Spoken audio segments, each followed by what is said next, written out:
Pour bien s'entendre, il faut bien s'écouter. Rendez-vous sur M, la petite radio du Grand Maghreb.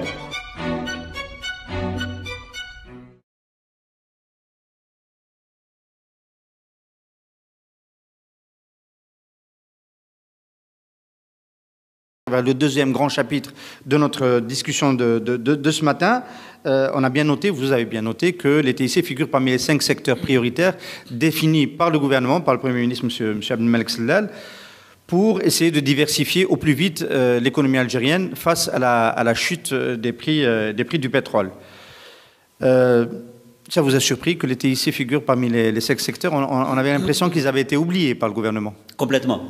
Quand j'ai entendu le mot numérique, parce que maintenant c'est un peu le buzzword, c'est bien parce que ça prouve que nos dirigeants suivent un peu l'actualité à l'extérieur. Et c'est bien parce que ça veut dire aussi que quelque part, ils ont peut-être l'intention d'évoluer au moins au niveau des concepts qui sont utilisés un peu partout dans le monde. C'est très bien. Donc ça veut dire qu'ils sont bien conseillés. Le problème, c'est que depuis une quinzaine d'années, on vit dans cette ambiance d'annonce et d'effet d'annonce.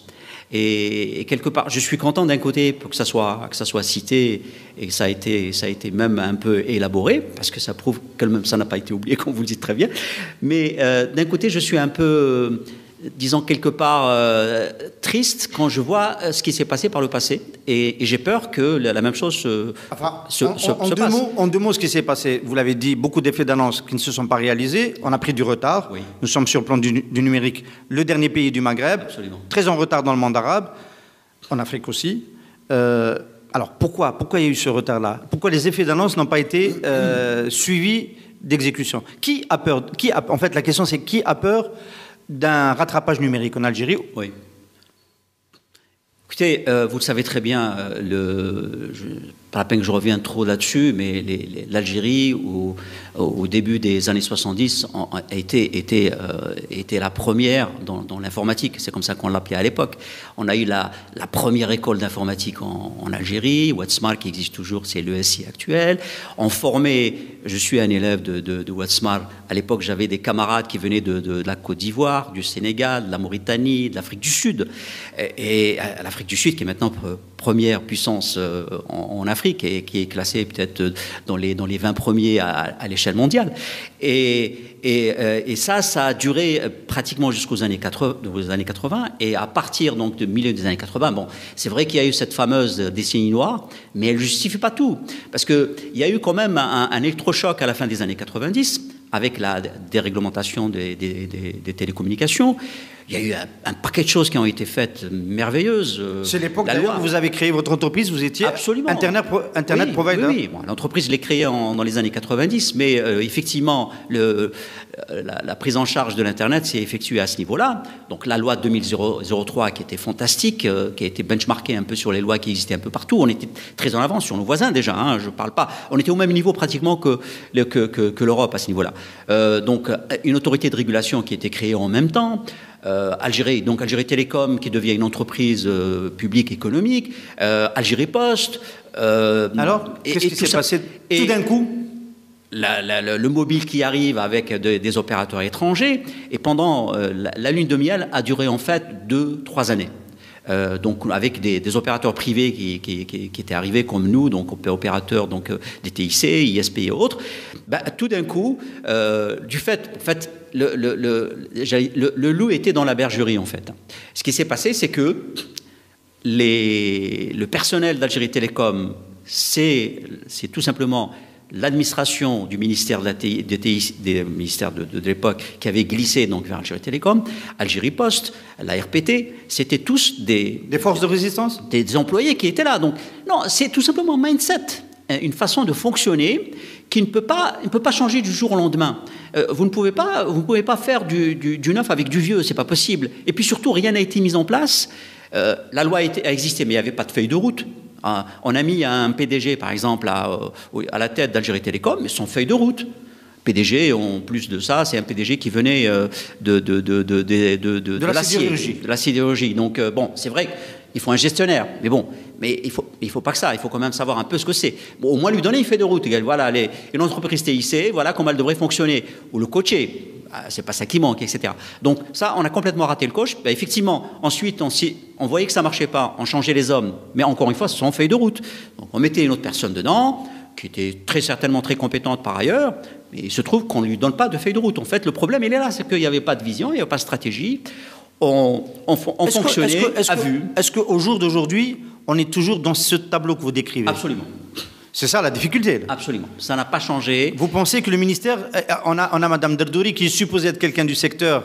Bon, elle a été à la tête de la RPT, c'est pas distingué par une réactivité particulière. Bon, on a parlé des rapports qui ne sortaient plus. Hein. C'est l'époque de Mme Derdouri. Est-ce que vous considérez que ça reste un frein aujourd'hui, ce ministère? On a une loi qui a été adoptée, qui a été présentée, qui n'a pas été adoptée. Qu'est-ce que vous en dites aujourd'hui, l'animation du secteur? Écoutez, quand vous voyez déjà qu'on a des difficultés monstres à mettre en place une loi, un cadre déjà pour travailler, imaginez pour le reste. On peut rappeler pour les amis auditeurs que la loi sur les TIC, une nouvelle loi a été proposée par l'ancien ministre, le prédécesseur de Mme Derdouri, M. Moussa Ben Hamadi, à l'Assemblée nationale en 2012. Et cette loi a été bloquée en dernière minute, notamment sous la pression on le sait maintenant, de la présidente de l'époque de la RPT, qui était Mme Derdouri, qui depuis est devenue ministre. Voilà. Mais le projet de loi n'est pas revenu devant les élus. Oui, le problème c'est qu'au moment où elle était présidente de la RPT, elle a tout fait pour bloquer la loi parce qu'elle estimait qu'elle ne mettait pas suffisamment devant la RPT, le rôle de la RPT. Et maintenant qu'elle est au niveau du ministère, elle se rend compte de l'inverse, qu'en fait le ministère est mis de côté parce qu'elle avait travaillé justement pour éviter que le ministère soit trop en avant. Bon. Alors, pourquoi on a besoin de cette loi pour développer, comme le souhaite le Premier ministre, les TIC? Il y a des, on va dire, 2-3 mesures rapides, urgentes, dont on aurait besoin. C'est vrai que pour faire ce qu'on appelle le dégroupage, c'est-à-dire permettre à des opérateurs extérieurs à Algérie Télécom de pouvoir utiliser l'infrastructure des télécommunications de l'Algérie, qui est déployé par Algérie Télécom, il faudrait une loi pour dégrouper donc les circuits et l'utilisation des câbles. Ça, c'est obligatoire. Et puis, il faut une loi également pour mettre en place ce qu'on appelle aussi les opérateurs virtuels, les MVNO, qui peuvent être donc un plus très important dans l'écosystème des TIC. Ça aussi, il faut une loi. Et puis il y a d'autres choses aussi qui doivent aussi être revues, mises à jour. Pour l'anecdote, par exemple, la loi 2003, donc, qui a été pensée à la fin des années 90, votée en 2000, d'où son nom, a été reconduite pratiquement en copier-coller. Un ami me dirait, c'est du copier mal collé, mais bon. Et donc avec les mêmes termes. Par exemple, le vague mestre est défini dans cette loi et il a été reconduit dans la nouvelle loi. Donc pour vous dire, le mot Internet n'apparaît qu'une seule fois, il n'apparaît pas du tout dans la 2000. Le mail n'est pas défini, on ne sait pas ce que c'est qu'un mail, le web, etc. Donc il y a une myopie totale sur tout ce qui s'est passé pendant 15 ans. Bon, je comprendrais qu'en 2000, on ait oublié le mot Internet. C'est le cas, hein, ça a été oublié. Vous pouvez faire une recherche, le mot Internet n'existe pas. Le mail, etc., etc. Mais j'ai du mal à comprendre que celle de 2012 ou 2015 maintenant fasse la même erreur. Donc ça, c'est quelque chose quand même d'assez révélateur de la façon avec laquelle les gens qui en ont la charge sont en train de traiter les TIC d'une manière administrative et bureaucratique. Vous n'êtes pas écoutés, vous les professionnels du secteur, quand on produit une loi comme ça? Écoutez, chez nous, on n'aime pas les remises à l'ordre. Ils appellent ça des critiques. En fait, on essaie de leur montrer là où le bas blesse, là où les choses doivent changer, là où on doit mettre l'accent, là où on doit avoir plus de visibilité. Et j'ai l'impression que ce genre de choses, ceux qui en ont la charge n'aiment pas. On est constamment sollicité effectivement par la presse, on montre les choses du doigt, mais il y a une espèce d'autisme qui est là et qu'on retrouve d'ailleurs sur leur site web, les sites web de la RPT ou du ministère de la Poste. Vous avez en ce moment le site web du ministère sous les yeux. Du ministère sous les yeux. Et à part, bon, évidemment, les activités que peut faire le ministre, hein, donc je ne sais pas à quoi cela peut servir pour un opérateur, pour un professionnel des TIC ou quelqu'un qui veut investir des TIC, de savoir que le ministre est parti inaugurer par-ci par-là une nouvelle poste ou inaugurer un nouveau central. Moi, de ce côté-là, ça ne m'apporte rien. Par contre, ce qui est assez étonnant, c'est que je vois, il y a une liste de grands dossiers. Et quand je vois la liste des grands dossiers, en fait, je vois la liste des grands échecs du ministère de la Poste et TIC. Et cela me pousse à dire à quoi il sert. Le premier dossier, ça s'appelle grand dossier. Le premier dossier, c'est Algérie. Algérie, donc, qui est un programme, et c'est la première fois que l'Algérie... Il y a une date qui va avec. Absolument, Algérie, 2013, qui a été pensé et réfléchi en 2008 pour être lancé en 2009, début 2009. Ce projet a été complètement dévoyé, complètement oublié, et on a fait des estimations. Il a été appliqué à 15-20%, et je dirais par hasard, parce que les choses devaient se faire de toute façon, donc il fallait...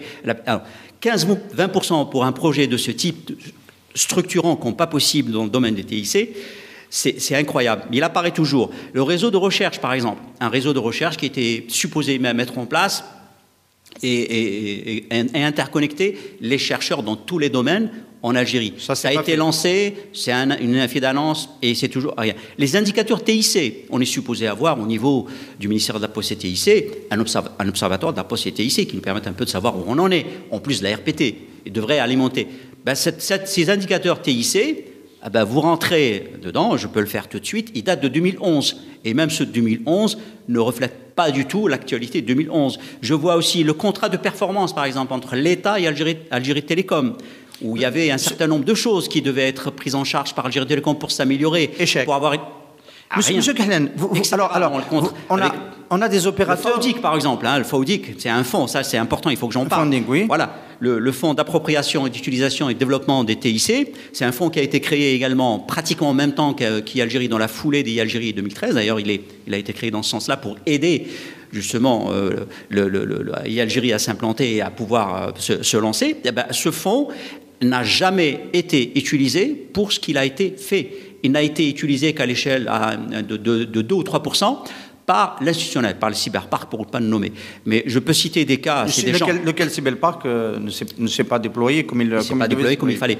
Je peux citer des cas de jeunes qui viennent me voir et qui m'écrivent et autres, qui ont déposé des dossiers en ligne, mais et qui n'en voient pas du tout la couleur. Donc 2008, on est en 2015, il y a 5 milliards de dinars qui dorment, qui ne sont pas utilisés alors qu'ils sont faits pour développer les TIC. Bon, il y a le Moatan, par exemple, le site moatan.dz qui est supposé aider les citoyens à pouvoir régler leurs problèmes administratifs, de gouvernance et autres, pareil, etc. Bon, voilà. Est-ce que vous diriez, parce que c'est quand même grave là, je veux dire, on a des opérateurs relativement puissants dans la téléphonie mobile qui vont évoluer dans les autres domaines de la TIC, notamment avec le passage à la data. On a un régulateur quand même du secteur, une autorité de régulation, la RPT. On a un ministère qui finalement bloque la loi, qui n'est pas à jour dans son site internet. Est-ce que vous diriez que le ministère des TIC ne sert à rien? Je crois que vous l'avez dit. Je ne fais que confirmer. Il ne sert absolument à rien. Je vois pas quelle est la valeur ajoutée qu'il ramène à l'écosystème actuel. Il est là, il est beaucoup plus un facteur bloquant qu'un facteur qui permet d'avancer. Il bloque au niveau de la régulation, il bloque au niveau de la loi qu'il a pratiquement enterrée, il bloque au niveau de l'évolution et de la création des start-up. En fait, je pense qu'il devrait disparaître le plus rapidement possible pour qu'on puisse un peu voir le bout du tunnel, quoi. J'en profite pour ouvrir une parenthèse, oui. Après que... Vous êtes un membre du réseau du Think Tank Nebni. Oui. Think Tank Nebni n'a pas été jusque-là, n'a pas été jusqu'à dire qu'il fallait une réforme qui supprime le ministère. Vous l'assumez, vous, Absolument. Voilà, c'est votre point de vue. Nebni, je suis là en tant qu'Alec Halan. Oui, non, je voulais juste signaler que vous réfléchissez aussi, à titre gracieux, avec d'autres experts algériens, à comment sortir l'Algérie de la dépendance aux hydrocarbures, qui est devenu aujourd'hui le grand souci du moment. Très bien, c'est noté, mais bon, enfin, ça nous fait pas, c'est en même temps pas très, c'est en même temps pas très réjouissant. Est-ce qu'un ministère, quand même, moi je vais essayer quand même de défendre, est-ce qu'une autorité publique gouvernementale ne devrait pas penser aussi quand même à des chantiers nouveaux, à lancer des chantiers nouveaux, par exemple pour retenir de la bande passante en Algérie? Oui. On pourrait décider d'un programme d'implantation de data center, bon, c'est le privé qui peut le faire, oui. Mais avec le soutien du public, du gouvernement, pour faire en sorte que, parce qu'aujourd'hui on en importe de plus en plus, à cause de la 3G, oui. Notamment. Écoutez, là vous soulevez encore un autre grand dossier qui n'est pas cité dans le site du ministère, mais qui est cité dans la partie gauche, qui est l'économie justement de la bande passante à travers des des techniques et des technologies existantes, telles que par exemple ce qu'on appelle le point d'interchange de l'Internet, les fameux geeks. Alors, ce point d'interchange, il est prévu d'en installer un déjà depuis une dizaine d'années. Il a même son site géographique a été décidé. Et, autres. Et ça se fait entre les opérateurs. Ça se fait entre les opérateurs, mais forcément, c'est l'ARPT qui doit le piloter, d'une part. C'est Algérie Télécom qui est actuellement le propriétaire donc des backbones qui doit également être dans le coup. Et c'est quelque chose qu'on n'arrive toujours pas à faire. Alors que est-ce que c'est pas parce que Madame Zahra Dardouri est contre que le privé soit dans ce point d'interconnexion? Elle a déclaré dans une conférence à Tunis il y a 2 ans, et ça a d'ailleurs provoqué un tollé. Elle a dit en Algérie il n'y aura pas de privé dans le GIX. C'est possible. Et c'est tout à fait dans sa façon de réfléchir et de voir les choses. Et je pense que la pierre d'achoppement se trouve à ce niveau-là. Et tant qu'on a ce type de personnes qui voient des problèmes partout, qui voient les problèmes sécuritaires partout, effectivement, on ne peut pas avancer. Un couteau de cuisine qui a plus de 13 cm, il peut tuer. Mais ce n'est pas pour autant qu'on va interdire les couteaux. On ne va pas interdire le téléphone parce que le terroriste l'utilise. Il y a des moyens pour parler à ce type de problème qu'on peut prendre en charge et qu'on peut régler. On va terminer ce chapitre de Dardouri bashing parce qu'on a quand même pas mal rudoyé. Mais bon, elle est ministre, elle est responsable de ce secteur. Elle vient de déclarer que la certification électronique aura besoin de 2 années pour se mettre en place. On a pris beaucoup de temps déjà pour lancer le projet, au moment même où le Premier ministre met les TIC au cœur de la stratégie de redéploiement. Est-ce que vous pensez vraiment qu'il faut 2 ans pour mettre en place la certification électronique? La réponse est non, d'une part. Et ça revient un peu à ce que j'ai dit tout à l'heure à propos de l'annonce comme quoi le numérique allait en devant. C'est que moi j'ai peur de ce type d'annonce parce que c'est encore une fois des annonces. Ah, vous avez peur qu'il y ait plus de 2 ans? Absolument. Absolument. C'est un état d'esprit. Hein. Je peux vous dire par exemple, lorsque la nouvelle présidente de la RPT est arrivée, à l'époque, au niveau de la RPT en 2008, nous avons été quelque part, nous avons soufflé. On a dit, il y a quelqu'un du domaine qui vient à la régulation, ça va nous changer. Et surtout qu'au même moment, il y avait aussi quelqu'un du domaine qui était au niveau du ministère. Pour ça, M. Moussa Ben Hamadi? Non.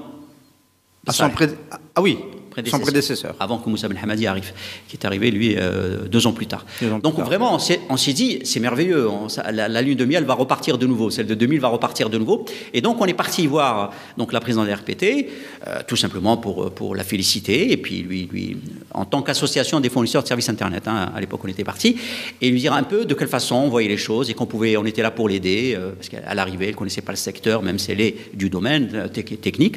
Et figurez-vous qu'on a commencé par lui dire, voilà, ça va très mal, et on a besoin de votre aide au niveau de la régulation, au niveau de nous aider au niveau de partenariat avec Algérie Télécom.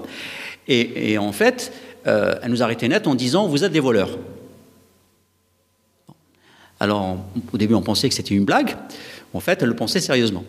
Alors, elle est partie dans une diatribe incroyable, en parlant de gris, etc. Donc, certainement qu'elle a eu un conseiller quelque part qui lui avait donné une fiche technique sur peut-être une brebis galeuse quelque part qui faisait du gris en voie sur IP. Et pour elle, tous ceux qui étaient ISP faisaient du gris, qui étaient dans l'illégalité la plus totale. Bon, évidemment, on a dû remettre les choses en place.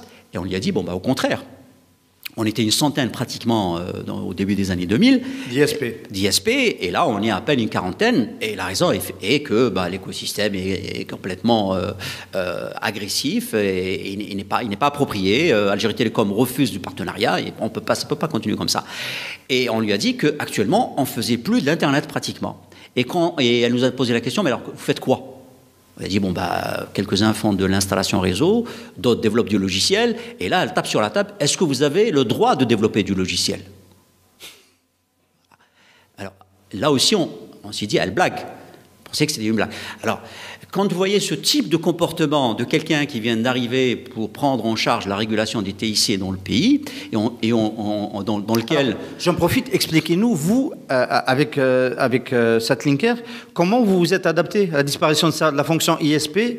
Donc, vous avez cité le développement des logiciels, les services aux entreprises. Comment Satlinker s'est développé pendant toutes ces années?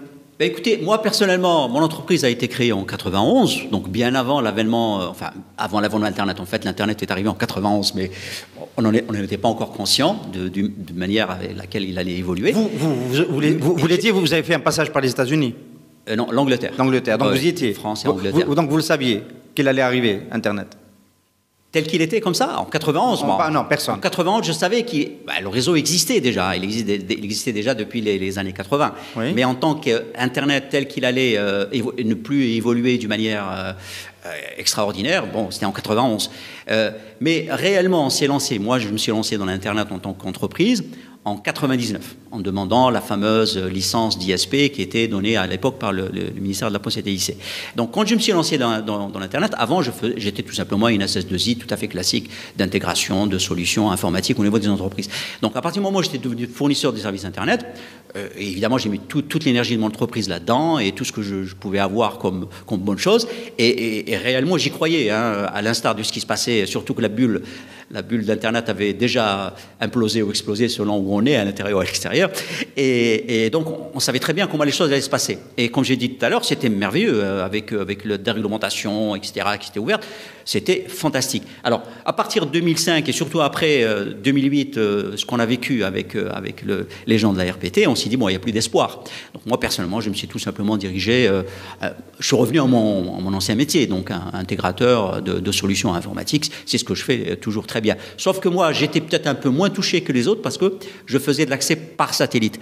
Bien que ça a un peu changé aussi en 2005 parce que l'accès par satellite a été une licence qui a été vendue un peu comme le GSM. Donc du coup, moi, j'ai pas pu accéder à la licence. Ça coûte cher. Ça coûte cher. Donc j'étais obligé de lier des contrats de partenariat avec les uns et les autres, avec les 3 opérateurs qui ont la licence VSAT, que ça soit Algérie Télécom Satellite ou Orascom ou Divona, qui est maintenant devenu SLC. Ça m'a permis plus ou moins de garder la tête au-dessus de l'eau, mais pas autant que ça, parce que quand vous avez quelqu'un qui a la licence, les clients préfère acheter chez la personne qui a la licence. Donc, beaucoup plus. Donc, voilà, il y a eu tout simplement, si vous voulez, une migration soit vers de nouveaux métiers, soit tout simplement... Mais vos collègues dans le métier, c'était... Alors, ceux qui ont pu résister, ils sont revenus un peu à leur ancien métier. Ceux qui n'ont pas résisté sont tout simplement partis. J'en ai rencontré un en particulier qui faisait en 2009... Il m'a dit, allez, c'est terminé, les TIC, moi j'importe maintenant de la lessive, j'ai plus de SAV dessus.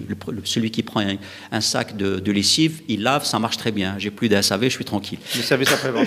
Voilà, du service après-vente. Alors, comment ça peut reporter maintenant quand une partie de votre milieu c'est un peu abîmé, comme vous le racontez maintenant, malheureusement. Quelqu'un qui s'est converti à l'importation de quelque chose qui n'a rien à voir avec les TIC, par où ça peut repartir? Puisqu'aujourd'hui, il y a des intentions, on entend M. Mehmel qui se prête au jeu, qui dit... le PDG d'Algérie Télécom qu'on a eu le plaisir de recevoir à cette émission, qui dit « Je ne peux pas développer la connectivité des Algériens tout seul avec Algérie Télécom, j'ai besoin des relais privés, etc. » Par où ça peut repartir? Algérie Télécom a besoin de 2 choses. La première, c'est qu'elle arrête d'être utilisée par le ministère de la Poste et TIC. Ça, on a compris. Voilà, d'où le fait, il la bloque. Elle peut rien faire sans en reporter au ministère. Et le ministère n'a absolument pas les mêmes objectifs, elle n'a absolument pas la même façon de penser, la même façon de penser qu'Algérie Télécom, qui cherche à rentabiliser, à développer et à déployer encore plus de liens.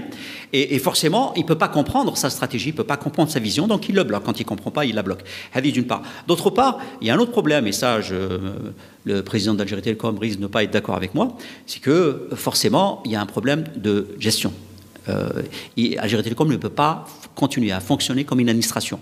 Même s'il essaye, il fait beaucoup d'efforts depuis qu'il est là-bas, d'innover, d'aller dans le bon sens. Mais le problème, c'est qu'il a... Délégation de management? Voilà. Vous êtes pour la délégation de management? Absolument. Comme pour l'eau à Alger, ou l'aéroport d'Alger, ou le métro? Écoutez, vous venez de lever un lièvre. L'eau, j'ai assisté en 2010, courant 2010, à une présentation de la façon avec laquelle le problème de l'eau a été réglé en Algérie par le PDG, qui est toujours le même, je crois, actuellement, de CEAL, qui montrait le processus par lequel il était passé pour arriver à zéro... déperdition et surtout zéro coupure. Zéro coupure, oui. Voilà. Quand il a commencé à parler, et je voyais le slide, et je rêvais. En fait, je voyais défiler devant moi exactement un business model pour Algérie Télécom. Parce que c'est pareil, c'est aussi des tuyaux. D'ailleurs, quand nous, on parle des tuyaux, mettre quelque chose dans les tuyaux, tout à fait. Faire en sorte à ce que les tuyaux puissent fonctionner, etc. C'est exactement pareil. Et d'ailleurs, quand on parle avec M. Mohamed, le premier chiffre qu'il cite, c'est la baisse des coupures, des requêtes de coupures. Exactement. De dérangement. On appelle ça dérangement. C'est exactement le même principe. Soit on fait la même chose qu'on a fait avec CEAL, soit on prend exactement le même business model et on l'applique. Mais à ce moment-là, il faudrait sans contrainte. Parce que les contraintes sont là. Il ne peut pas évoluer s'il y a toujours ce boulet qu'il traîne avec lui, que ce soit pour lui ou pour Mobilis. Alors, en dehors de ces deux points, on va finir, l'émission en approche de la fin. En dehors de ces deux points, voilà, il y a un espace qui s'ouvre à nouveau pour les entreprises privées, les porteurs de projets, etc., selon vous, dans le nouveau contexte aujourd'hui? Absolument. Et Algérie Télécom l'a fait depuis 2 ans. Elle est en train de travailler avec des micro-entreprises, des start-up, et elle le fait très bien. Pardon. Le problème, encore une fois, c'est le fait qu'Algérie Télécom n'étant pas indépendante, elle dépend de plein de problèmes. Par exemple, pour tirer un câble, il faut creuser. Pour creuser, il faut les autorisations. Et on coupe la route, il faut aussi... c'est des problèmes qui ne relèvent pas d'elle et qu'elle ne peut pas régler facilement. Le fait qu'elle dépende d'un ministère, encore une fois, je suis désolé de remettre une couche là-dessus, fait qu'elle est constamment bloquée. Et je crois que même M. Mohamed le dit régulièrement, le blocage à ce niveau-là. Si je prends par exemple le chiffre de la DSL, qui a, encore une fois, très légèrement augmenté. Depuis pratiquement 6-7 ans, l'augmentation est d'à peu près, bon an, mal an, de 200 000, qui est très peu. On a toujours voulu, on a claironné dans les années 2005, on allait atteindre en 2010 6 millions. On est en 2015, on les a toujours pas atteints. Pourquoi? Tout simplement. On en est très loin. On est très loin. Tout simplement pour ces problèmes-là. Et c'est pour cela que nous, on a toujours dit, bon, puisqu'on n'arrive pas à augmenter la connectivité physiquement au niveau du téléphone, utilisons autre chose, dont la 3G. Et on nous a toujours dit à l'époque, la 3G n'était pas la panacée, que ça n'allait pas régler tous les problèmes. La preuve, c'est que en l'espace d'un an, on a fait pratiquement 5 fois plus que pratiquement en 10 ans. Donc, il faut quand même écouter les gens qui font la veille. Il faut faire du benchmarking. Il faut arrêter d'être au niveau uniquement de la pensée administrative bureaucratique. Ça va très vite et qui n'avance pas recule. Monsieur Ali Kahlen, merci beaucoup d'avoir été l'invité du direct ce matin. Merci à vous.